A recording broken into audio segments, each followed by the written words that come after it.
Class conflict. That's what we're looking at today for section 8.3 in the sociology of leadership.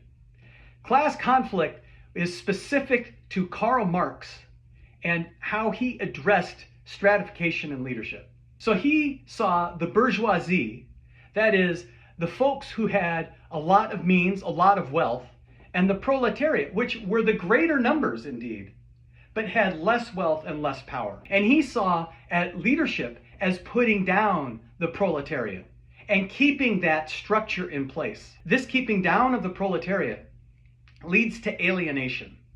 And it is through alienation that we see class conflict arise, and indeed, in his mind, he would see the proletariat overthrow the bourgeoisie.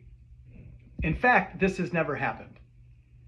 From a class conflict perspective, we look at two basic pieces: income, the earnings that somebody gains through work over a year, and wealth, which is the total value of money and other assets that an individual has. And Marx saw that the greater the disparity between these two classes, the more likely they would experience alienation, and the more likely you would see an uprising. Now, when he looked specifically at groups, we want to know, is there clearly a disparity in the United States in wealth, and what role do leaders play? If leaders represent all classes, are leaders of lower classes less successful? And how do leaders of those with more power ensure that leaders of those with less power stay in their place? The real key here is that Marx realized that within working conditions are where you're going to see this uprising happen. Not by overthrowing the government, but by equalizing the pay.